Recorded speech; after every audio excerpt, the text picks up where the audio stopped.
Can you go?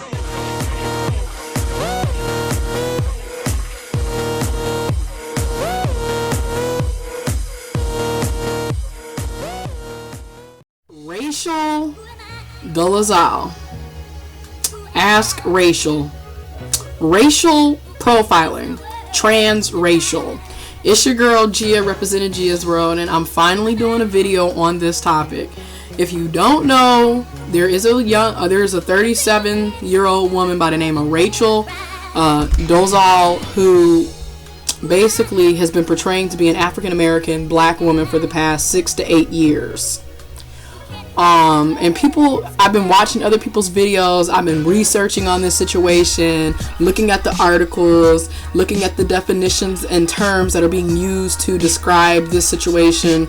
Transracial basically being where a person feels that they were born in the wrong race, ethnicity, culture, and they decide to, I guess, change their race or be the race that they've always wanted to be. And in Rachel's case, she's always wanted to be African American black, and she did that and has been doing it for 6 to 8 years. And there's a lot of different sides to this story. Like, this story is honestly bizarre and crazy. I'm not even going to sit up and sugarcoat it. Disclaimer, this video is probably going to be long. Just going to go in and get that out now. First of all, Rachel is in Spokane, Washington, which is ironic because I used to live in Seattle, Washington for 3 years, so I know exactly where Spokane is at. She was the Spokane, Washington president of the NAACP chapter there. She's working in the community, she's a public figure there. She does a lot of social justice work, trying to get equality and justice and freedom for all people, advocating for African Americans and other people of color, women of color, etc. But all while doing this, she's basically been in blackface, dressing and saying that she is indeed black. She fabricated so much of her life, like really the past 6 to 8 years has been one big catfish. If you don't know what catfish is, check out the show Catfish featuring Neve Schulman. But basically, she's been wearing blackface and portraying to be an African American, all while speaking on the black experience, speaking on the black female experience, which I find very troubling because you are not a black female, so how can you speak on the black female experience? That's very troubling to me, and I think that's very strange. Now, on one side, we look at Rachel, she is just denouncing her white privilege. So that's pretty cool, because a lot of times white people and people who have privilege in general do not denounce it. In fact, they don't even know they have the privilege, and they continue to act as if, they don't have a privilege and this isn't real. And here she is openly denouncing it and living her life as a black woman. And that's a double minority group, because not only are we black, but we're women. So we're dealing with racism and sexism and other isms. And that's a thing called intersectionality, where you are a part of more than one subordinate, minority, oppressed group. So she goes from being a white woman where she's dealing with sexism, and to being a black woman where she's dealing with the race issue and the sexism. So that's a whole special topic. And then she is out here, I personally have no problem with her being an NAACP president. If you know the history of the NAACP, it was created by liberal whites, Jewish Americans, and blacks. Just being honest, it wasn't really just created by African Americans. So, yeah, they were founded in 1919, and this came out of the Niagara movement at the time. So do your research. I have no problem with her being a president of the NAACP and doing social justice work. That's not my problem. My problem is lying and portraying to be something you're not, and then misleading people, and then all this other, everything's fabricated. She's paying people to be her parents. She went to an award ceremony where she was being awarded and had a black man pose as her black father. She's talking about how she grew up in a teepee and had to hunt for food and use a bow and arrow. It is just far out. Everything is so fabricated here. Like, you really don't know what to believe. Then she's sitting up here her adoptive brothers and sisters are African American black. I believe, I could be wrong, but they are people of color, and she's using them as ploys in her lies and saying that those are her children. So it's just like, what is going on? Like, what can we really believe? She also was stating how she received hate mail, which can be true. I mean, we've seen hate mail be going out, and that's a serious issue. However, there are allegations stating that, you know what, this might be false. She might have been the one writing hate mails to herself, and in her case, with her track record, you really don't know what to believe, because if one can portray to be a black woman for 6 to 8 years, one can possibly lie about receiving hate mail too. I'm just saying. If it cracks like a duck, it looks like a duck, then you know what, it might be a duck. So this could also be some more fabricated bullshit. Just being honest. And all of this came on the fire because, like, apparently people have always been questioning Rachel about her true ethnicity for the longest, and she's been deflecting it and saying, I don't really talk to my father, so, I'm not really good in with my parents. We don't have a good relationship. That's why they're not there. However, she has a picture with her alleged black father at an award ceremony. So that kind of debunked that whole rumor of how she doesn't really talk to her alleged parents. And then come to find out, her parents pretty much put her on blast. They aired the dirty laundry out and let everybody know, hey, she's white. She's Irish and German. She's not black. They came out and they provided the birth certificate and everything. Then all the pictures of how she really looks like started coming out. And, you have people saying, well, she looks better as a black woman than she does as a white woman. I'll leave that up to debate. And actually, that's a feminist issue, because for women, we're always being seen as sex objects. And so everything with us is about, how many kids we have and how we look. I'm not on how she looks. I'm not on her being NAACP president. I'm on the lying and talking and having the voice for black women when you are not a black woman. So who are you to have a voice for me and other black women? Now, I've heard people say, well, she has been portraying and being a black woman for the past 6 to 8 years, so she does have 6 to 8 years worth of experience as a black woman. And that is a touchy situation. That is very debatable, because I've been a black woman for 22.5 years. I was born October 15th, 1992 at McLaren Regional Hospital in Flint, Michigan. I've been a black woman my entire life, so I feel like I have more say on a black woman perspective. Woman, one as in singular, my black woman's perspective over her 6 to 8 years. I'm just saying. So it's just really crazy. And then this also, shout out to Tim Wise. He made a good point.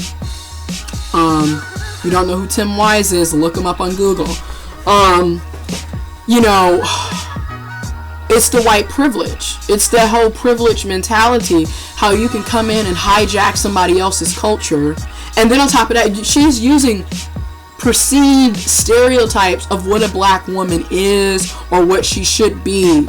Okay, so the natural hair, and I'm wearing the braids, and her pictures, it's kind of mocking black women and black culture. So that's not good. And then, like I said, with white privilege, this idea that I can just hijack anybody's culture, say it's mine, call it cultural appropriation, just like how you see people dressing up in hairdresses, mocking Native American culture and customs. That is disrespectful, that is racist, and that's wrong. Okay? Flat out. But there's so many issues. This is one big intersectionality. We've got the race issue, the gender issue, it's so much in this. Now, Rachel could well have mental, psychological issues. And she probably does, for her to fabricate this entire life. Like, you ever seen the movie A Beautiful Mind? Unfortunately, the man that the movie was about, Nash, Mr. Nash, Professor Nash, he passed away not too long ago, maybe a couple of weeks ago in a car accident. But Google The Beautiful Mind. He is schizophrenic. So he is fabricating, like, so much stuff is happening. He's seeing everything, seeing people that don't exist, doing things that he didn't really do. It's all in his head. Well, you know what? This is kind of similar in a way. I mean, I can be wrong. You know, I'm not a psychologist. I'm not a psychiatrist. I'm a sociologist. That's what my undergrad is in, and that's what my master's program is in. But, she fabricated an entire life. I mean, this is catfish of the millennium, easily. This takes the cake. This isn't just a fake profile page on Facebook. This is her entire life for the past 6 to 8 years. This is on some other shit. Okay? So, another thing is, what I'm trying to understand is, now here I am, this is just my opinion. I'm looking at pictures of Rachel, and even I can see Rachel is not all the way black. Then again, nobody is all one culture, one race, one ethnicity, because we really are a melting pot, and people have been having sex with people from different races, not to mention rape, the thing called slavery, etc. So we're all mixed, technically, but you tend to look more of one race or the other. And looking at Rachel's pictures, it's kind of obvious. Even if she was saying she was black, I would automatically assume that she was mixed, as in she was biracial, as in she had more than one race inside of her genealogy pool, just by looking at her. So I'm kind of shocked on the fact that everyone was just, oh, she's black. I can't believe she's not black. Duh. I'm looking at her and I can tell that she's not fully black, even if she was saying she was black. And this is funny, because in the black community, I would be considered light-skinned, but I clearly am black. I'm African American. That's who I identify as. With her, she's like 3, 4, 5 shades lighter than me. So even I would have been like, okay, she's probably mixed, not black, but whatever. And then again, it goes into the choice of, well, if that's what she wants to be, then let her be that. Like I said, I don't have no problem with you saying you're black, but when you're telling folks that you can tell the black experience and you can tell the black woman's experience, that's a touchy situation for me, because it's like, you're not really a black woman, so how can you tell someone's experience? And then I have one of my friends on Facebook, he had made a post talking about Caitlyn Jenner and her, and then Rachel. And I'm like, once again, now we're talking about another issue. Race and gender are two separate concepts. They are not the same. Okay? So now we're using this terminology of transracial to coincide with transsexual or transgender. No. Race is over here. Gender is over here. That's like comparing apples and oranges. They are not the same. That's like saying that I can get a touchdown playing basketball. No, they're not the same. They're two different concepts. And this is what happens when you have uninformed, uneducated people putting their opinion out there and not knowing anything to back it up. I'm just saying. They're not the same. Not to mention that transgendered people are actually living the gender that they want to be. Where it wasn't like she was 5 years old saying that she was black. You know what I mean? This is a grown woman well above 20 saying all of a sudden, you know what? I'm going to be black today. Now, I commend her for fighting social justice, equality and freedom, and being an advocate. She could have been a white woman who embraces black culture advocate. She didn't have to go and hijack it and put on blackface to do that. I'm okay with her being the NAACP president in Spokane, Washington. Kudos to you, Rachel. But trying to tell black women's experiences, black culture experiences, then lying and lying and lying, that's uncalled for. That was unnecessary. That didn't need to happen. Not to mention, she's been getting, this is what's funny, right? She's been getting all of the, it's weird because it's like she used affirmative action for her to attend grad school. But then we actually have real African Americans, real black people, real Hispanic Latinos, real Native Americans, real people of color who are denied entry into grad school because, you know, they got rid of affirmative action, and even with affirmative action, we were still dealing with discrimination, and then here she is getting into grad school because of affirmative action, all while lying to be and portraying to be a black person when she's not. That's white privilege for you right there. I'm just saying, that is, woo! This is a sociology documentary waiting to happen. And I'm going to tell you this, Rachel is about to make a shitload of money. You know, there's going to be a Lifetime movie network movie on her. There's going to be, like, Oprah, you know, Diane Sawyer. Everyone's going to be interviewing her. She's going to be on every major talk show. She's going to have a book deal. There's going to be movies. She's about to make a lot of money off of this. She gets to make money on portraying to be black. And then you have black people who are actually black. We're not making any money off of our experiences, but then she is going to be the one making all the money. I'm just saying, man, only in America, okay?